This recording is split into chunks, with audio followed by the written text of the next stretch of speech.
सोमवार प्रदोष व्रत कथा यानी सोमवार के व्रत की कथा की दूसरी कथा। सोमवार प्रदोष व्रत कथा ध्यान से सुने। सोमवार के व्रत में ये सभी कथाएं सुनी जाती हैं, जिसमें 3 कथाएं होती हैं। पूर्व काल में एक ब्राह्मणी अपने पति की मृत्यु के पश्चात निराश्रित होकर भिक्षा मांगने लग गई। वह प्रातः होते ही अपने पुत्र को साथ लेकर बाहर निकल जाती और संध्या होने पर घर वापस लौटती।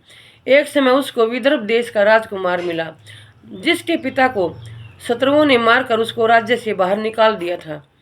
इस कारण वह मारा मारा फिरता था। ब्राह्मणी उसे अपने घर ले गई और उसका पालन पोषण करने लगी। एक दिन उन दोनों बालकों ने वन में खेलते खेलते गंधर्व कन्याओं को देखा। ब्राह्मण का बालक तो अपने घर आ गया, परंतु राजकुमार साथ नहीं आया, क्योंकि वह अंशुमती नाम की गंधर्व कन्या से बातें करने लगा था। दूसरे दिन वह फिर अपने घर से आया। वहां पर अंशुमती अपने माता पिता के साथ बैठी थी। उधर ब्राह्मणी ऋषियों की आज्ञा से प्रदोष का व्रत करती थी। कुछ दिन पश्चात अंशुमती के माता पिता ने राजकुमार से कहा, तुम विदर्भ देश के राजकुमार धर्मगुप्त हो।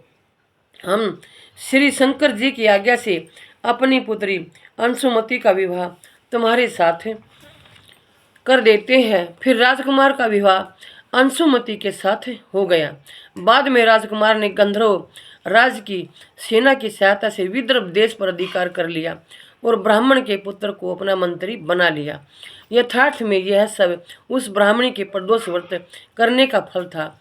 बस उसी समय से यह व्रत संसार में प्रतिष्ठित हुआ। 16 सोमवार व्रत कथा। नमस्कार। 16 सोमवार व्रत कथा ध्यान से सुने। मृत्यु लोक में विवाह करने की इच्छा करके एक समय श्री भूतनाथ महादेव जी माता पार्वती के साथ पधारे। वहां वे भ्रमण करते करते विदर्भ देशांतर्गत अमरावती नाम की अति रमणीक नगरी में पहुँचे। अमरावती नगरी अमरपुरी के सुदृश्य सब प्रकार के सुखों से परिपूर्ण थी। उसमें वहाँ के महाराज द्वारा बनवाया हुआ अति रमणीक शिवजी का मंदिर था। उसमें भगवान शंकर भगवती पार्वती के साथ निवास करने लगे। एक समय माता पार्वती प्राणपति को प्रसन्न देखकर मनोविनोद करने की इच्छा से बोली, हे महाराज, आज तो हम तुम दोनों चौसर खेलें। शिवजी के प्राण प्रिया की बात को मान लिया और चौसर खेलने लगे। उस समय इस स्थान पर मंदिर का पुजारी मंदिर में पूजा करने को आया।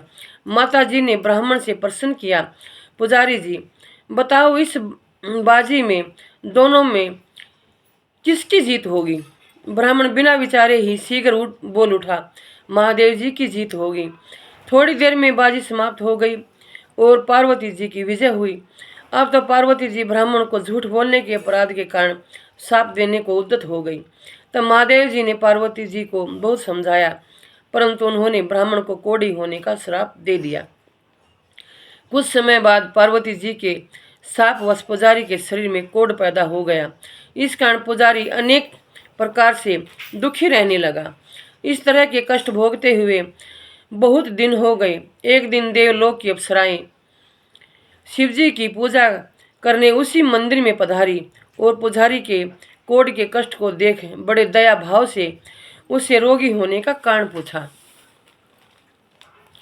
पूछने लगी। पुजारी ने निसंकोच सब बातें उनसे कह दी।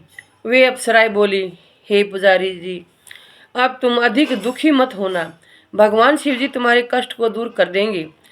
तुम सब व्रतों के श्रेष्ठ 16 सोमवार का व्रत भक्ति भाव से करो।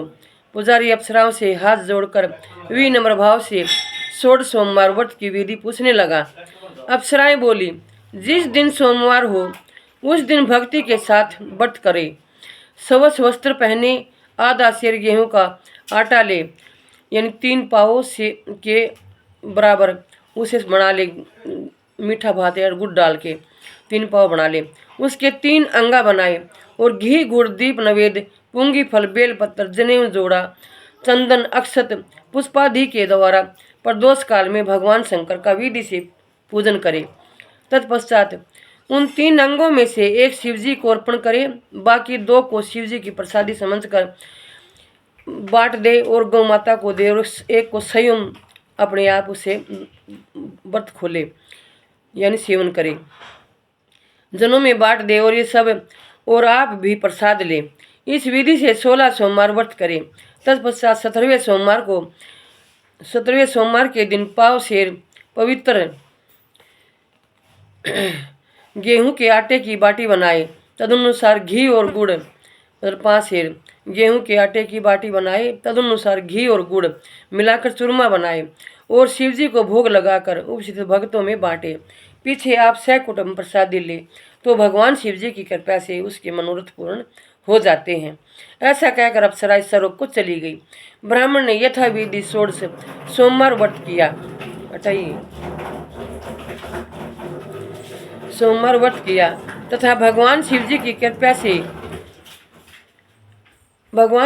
कृपा से रोग मुक्त होकर आनंद से रहने लगा। कुछ दिन बाद जब फिर शिवजी और पार्वती उस मंदिर में पधारे तो ब्राह्मण को निरोग देख पार्वती ने ब्राह्मण से रोग मुक्त होने का कारण पूछा, तो ब्राह्मण ने 16 सोमवार व्रत कथा कह सुनाई। और कारण पूछा तो ब्राह्मण ने 16 सोमवार व्रत कथा बताई। तब पार्वती माता जी ने भी अति प्रसन्न हो ब्राह्मण से व्रत की विधि पूछकर व्रत करने को तैयार हुए। व्रत करने के बाद उनकी मनोकामना पूर्ण हुई तथा उनके रूठे हुए पुत्र स्वामी कार्तिकेय स्वयं माता के आज्ञाकारी हुए। परंतु कार्तिकेय जी को अपने यह विचार परिवर्तन का रहस्य जानने की इच्छा हुई और माता से बोले, हे माता जी, आपने ऐसा कौन सा उपाय किया जिससे मेरा मन आपकी ओर आकर्षित हुआ। तब पार्वती जी ने वही 16 सोमवार व्रत कथा उनको सुनाई। स्वामी कार्तिक जी ने कहा कि हे माता जी, इस व्रत को मैं भी करूँगा, क्योंकि मेरा प्रिय मित्र ब्राह्मण बहुत दुखी दिल से परदेश गया है, हमें उससे मिलने की बहुत इच्छा है। कार्तिकेय जी ने भी इस व्रत को किया और उनका प्रिय मित्र मिल गया। मित्र ने इस आकस्मिक मिलन का भेद कार्तिकेय जी से पूछा तो वे बोले, हे मित्र, हमने तुम्हारे मिलने की इच्छा करके 16 सोमवार का व्रत किया था। अब तो ब्राह्मण मित्र को भी अपने विवाह की बड़ी इच्छा हुई। कार्तिकेय जी से व्रत की विधि पूछी और यथा विधि व्रत किया। व्रत के प्रभाव से जब वह किसी कार्यवश विदेश गया तो वहाँ के राजा की लड़की का स्वयंवर था। राजा ने प्रण किया था कि जिस राजकुमार के गले में सब प्रकार श्रृंगारित हथनी माला डालेगी, मैं उसी के साथ अपनी प्यारी पुत्री का विवाह कर दूंगा। शिवजी की कृपा से ब्राह्मण भी स्वयंवर देखने की इच्छा से राजसभा में एक ओर बैठ गया। नियत समय पर हथनी आई और उसने जयमाला उस ब्राह्मण के गले में डाल दी। राजा की प्रतिज्ञा के अनुसार बड़ी धूमधाम से कन्या का विवाह उस ब्राह्मण के साथ कर दिया और ब्राह्मण को बहुत सा धन और सम्मान देकर संतुष्ट किया। ब्राह्मण सुंदर राजकन्या पाकर सुख से जीवन व्यतीत करने लगा। एक दिन राजकन्या ने अपने पति से प्रश्न किया कि हे प्राणनाथ, आपने ऐसा कौन सा बड़ा पुण्य किया जिसके प्रभाव से हथनी ने सब राजकुमारों को छोड़कर आपका वर्ण किया। ब्राह्मण बोला, हे प्राण प्रिय, मैंने अपने मित्र कार्तिकेय जी के कथनानुसार 16 सोमवार की प्राप्ति हुई व्रत की महिमा को सुनकर 16 सोमवार का व्रत किया था, जिसके प्रभाव से मुझे तुम जैसी स्वरूपवान लक्ष्मी की प्राप्ति हुई। व्रत की महिमा को सुनकर राजकन्या को बड़ा आश्चर्य हुआ और वह भी पुत्र की कामना करके व्रत करने लगी। शिवजी की दया से उसके गर्भ से एक अति सुंदर, सुशील, धर्मात्मा और विद्वान पुत्र उत्पन्न हुआ। माता पिता दोनों उस देव पुत्र को पाकर अति प्रसन्न हुए और उसका लालन पालन भली प्रकार से करने लगे। जब पुत्र समझदार हुआ तो एक दिन उसने अपनी माता से प्रश्न किया, माँ, तुमने कौन सा तप किया है जो मेरे जैसा पुत्र तुम्हारे गर्भ से उत्पन्न हुआ। माता ने पुत्र का प्रबल मनोरथ जानकर अपने किए हुए 16 सोमवार व्रत को विधि सहित पुत्र के सम्मुख प्रकट किया। पुत्र ने ऐसे सरल व्रत को और सब तरह के मनोरथ पूर्ण करने वाला सुना तो वह भी इस व्रत को राज्याधिकार पाने की इच्छा से हर सोमवार को यथाविधि करने लगा। उसी समय एक देश के वृद्ध राजा के दूतों ने आकर उसका एक राज कन्या के लिए वर्ण किया। राजा ने अपनी पुत्री का विवाह ऐसे सर्व गुण संपन्न ब्राह्मण युग के साथ करके बड़ा सुख प्राप्त किया।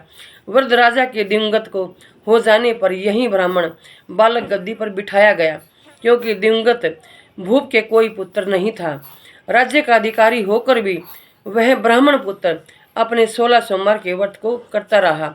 जब 17वां सोमवार आया तो विप्र पुत्र ने अपनी प्रीतमा से सब पूजन सामग्री लेकर शिवालय में चलने के लिए कहा, परंतु प्रीतमा ने उसकी आज्ञा की परवाह न की। दास दासियों द्वारा सब सामग्रियां शिवालय भिजवा दी और आप नहीं गई। जब राजा ने शिवजी का पूजन समाप्त किया तब एक आकाशवाणी राजा के प्रति हुई। राजा ने सुना कि हे राजा, अपनी इस रानी को राजमहल से निकाल दे, नहीं तो तेरा सर्वनाश कर देगी। ऐसी वाणी को सुनकर राजा के आश्चर्य का ठिकाना न रहा और तत्काल ही मंत्रणा गृह में आकर अपने सभासदों को बुलाकर पूछने लगा कि हे मंत्रियों, मुझे आज शिवजी की वाणी हुई है कि राजा तू अपनी इस रानी को निकाल दे, नहीं तो तेरा ये सर्वनाश कर देगी। मंत्री आदि सब बड़े विस्मय और दुख में डूब गए, क्योंकि जिस कन्या के कारण राज मिला है राजा उसी को निकालने का जाल रचता है, यह कैसा हो सकेगा। अंत में राजा ने उसे अपने यहाँ से निकाल दिया। रानी दुखी हृदय से भाग्य को कोसती हुई नगर से बाहर हुई। बिना पद त्राण फटे वस्त्र पहने भूख से दुखी धीरे धीरे चलकर रानी एक नगर में पहुंची। वहां एक बुढ़िया सूत काट कर बेचने को जाती थी। रानी की करुण दशा देख बुढ़िया बोली, चल तू मेरा सूत बिकवा दे, मैं वृद्ध हूँ, भाव नहीं जानती। ऐसी बात बुढ़िया की सुन रानी ने बुढ़िया के सिर से सूत की गठरी उतार अपने सिर पर रख ली। थोड़ी देर बाद आंधी आई और बुढ़िया का सूत पोटली सहित उड़ गया। बेचारी बुढ़िया पछताती रह गई और रानी को अपने साथ से दूर रहने को कह दिया। अब रानी एक तेली के घर गई तो तेली के सम्मट के शिवजी के प्रकोप के कारण उसी समय चटक गई। ऐसी दशा देख तेली ने रानी को अपने महल से अपने घर से निकाल दिया। तीसरी कथा में ध्यान से सुने।